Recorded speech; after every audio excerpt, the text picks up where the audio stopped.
Beaucoup d'étudiants m'ont fait des commentaires à savoir qu'ils abordaient la question plus en surface, faisaient les lectures, mais dès qu'on a fait des liens avec le cours, avec les films, ben, ils ont compris que ça pouvait être utile, oui, pour comprendre le film, mais aussi comprendre des événements qui sont très, très près d'eux.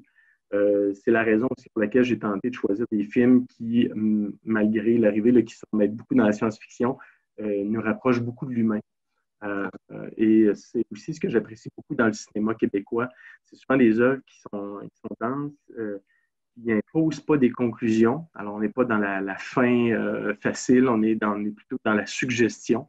Et ça permet aux étudiants de continuer à réfléchir. Moi, souvent, je termine le visionnement du film en leur demandant à l'intérieur du travail qu'ils vont réaliser, d'essayer de projeter plus loin, d'aller essayer de comprendre où l'auteur voulait s'en aller, puis toujours en utilisant les notions théoriques qu'ils ont eues dans les différents cours, que ce soit à l'initiative de la psychologie ou dans le cadre d'un cours de psychologie du développement. Donc, quand je suis en classe, que je fais un problème de physique, puis on va se le dire, la physique, les gens trouvent que c'est probablement une des matières les plus difficiles à enseigner, les plus compliquées. Mais quand je suis capable de rattacher une émotion comme ça, les jeunes, ça les accroche.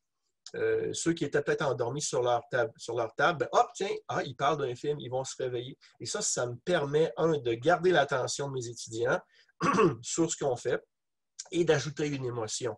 Donc, évidemment, l'apprentissage, ben, la rétention dans le cerveau va se faire beaucoup plus facilement dans ce temps-là. Il y a même des étudiants qui me disent 10-15 ans plus tard, hey, je me souviens encore de ce que tu avais dit sur tel film, et quand j'ai revu le film, ben, j'ai pensé à mon cours de physique et j'ai pensé au concept que tu nous avais enseigné.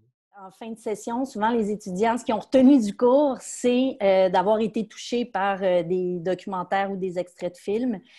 Puis, ça a permis, en fait, de rejoindre leur sensibilité, leur humanité. Puis, finalement, ça a développé leur empathie à la culture des autres et à la leur. Au lieu d'avoir un rapport distant à ce que je dis, l'étudiant, il vit un peu plus, il comprend la signification.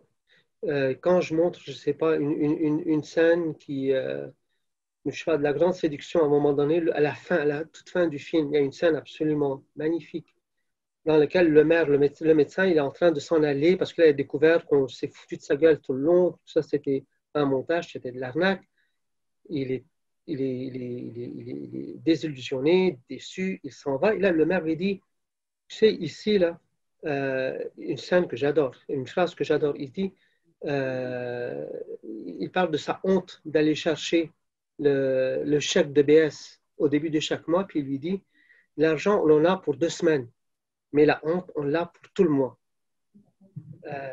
Et ça, c'est puissant. Je veux dire, les étudiants, ils comprennent des choses que seulement lire quelque chose qui est marqué noir sur blanc, ça ne touche pas, c'est pas vivant, c'est pas incarné.